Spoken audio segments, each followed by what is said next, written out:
दिल्ली के एलजीबी के सक्सेना के सीएम केजरीवाल को लिखे खुले पत्र पर दिल्ली के मंत्री और आप नेता सौरभ भारद्वाज कहते हैं, मैंने देश की राजनीति में उनके जैसा बदतर और संकीर्ण सोच वाला व्यक्ति कभी नहीं देखा। यह एक बहुत ही खराब बेशर्म पत्र था। मुझे लगता है कि राज्यपाल के पास काम नहीं करने वाले अधिकारियों के खिलाफ कार्रवाई करने की पूरी शक्ति है, चाहे वे स्वास्थ्य विभाग से हो, बाढ़ विभाग से हो या जल बोर्ड से हो। वह उस शक्ति का उपयोग नहीं कर रहे हैं। इसका मतलब है कि वह उन लोगों को प्रोत्साहित कर रहे हैं अधिकारी काम ना करें और दिल्ली के लोगों को परेशान ना करें। है, पानी जनित बीमारियां हो रही हैं, वो कहना था कि मुख्यमंत्री ने कोई ध्यान नहीं दिया और अब आरोप प्रत्यारोप हो रहे हैं। देखिए, उपराज्यपाल महोदय की घटिया राजनीति आप इस बात से समझ सकते हैं कि जो मुख्यमंत्री जेल में हैं उनको पत्र लिख रहे हैं और पत्र के ऊपर लिख रहे हैं open letter to chief minister.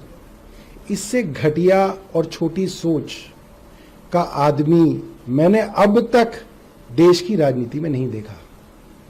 बहुत घटिया, बहुत बेशर्मी भरा ये पत्र था और मुझे लगता है कि जो अफसर काम नहीं कर रहे, चाहे वो हेल्थ डिपार्टमेंट के हों, फ्लड डिपार्टमेंट के हों, जल बोर्ड के हों, उन अफसरों पर कार्रवाई करने का जो पूरा का पूरा पावर है वो उपराज्यपाल के पास है।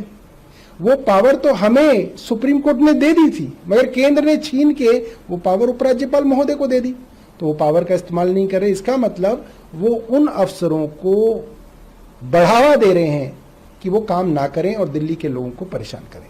एक दूसरा मुद्दा अभी एक बड़ी प्रेस कॉन्फ्रेंस थी अखिलेश यादव और राहुल गांधी की साझा प्रेस कॉन्फ्रेंस इंडिया अलायंस की। उन लोगों ने मुद्दे की बात की कि क्या कुछ मुद्दे रहेंगे। राहुल गांधी ने कहा कि आइडियोलॉजी की लड़ाई है, वे कुछ 2-3 परिवारों को या 2-3 जो संगठन है, जो व्यापारी घराने उनको साथ लेके चल रहे। गरीबी हटाओ की बात आज तक प्रधानमंत्री ने नहीं की।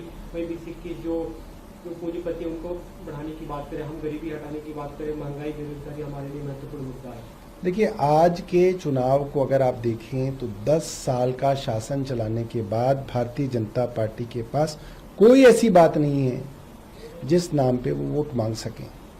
और जिस तरीके से इलेक्टोरल बॉन्ड और जहां जहां पे भ्रष्टाचार के आरोप लगे उन लोगों को भारतीय जनता पार्टी में शामिल किया गया। भारतीय जनता पार्टी का अपना कार्यकर्ता भी जो है उत्साहित नहीं है। और जो मुद्दे राहुल गांधी बता रहे हैं, बेरोजगारी का, महंगाई का, किसानों की आय का, ये सारे मुद्दे आज देश के सबसे बड़े मुद्दे हैं। उनका इंडिया अलायंस एक नई उम्मीद है लोगों के बीच में। आप लोग इंडिया अलायंस के साथ जुड़ के प्रचार कर रहे हैं। संजय सिंह लगातार इंडिया अलायंस के कैंडिडेट्स के पास जा रहे हैं। आपको लगता है कि इंडिया अलायंस की ये संगठन एक दूसरा कुछ कमाल दिखाएगी? देखिए, इंडिया अलायंस की वजह से भारतीय जनता पार्टी की नींदें उड़ी हुई हैं। ये बात उनकी हर रैली में, उनकी बॉडी लैंग्वेज में, उनके भाषणों में, उनके इंटरव्यूओं में साफ झलकती है।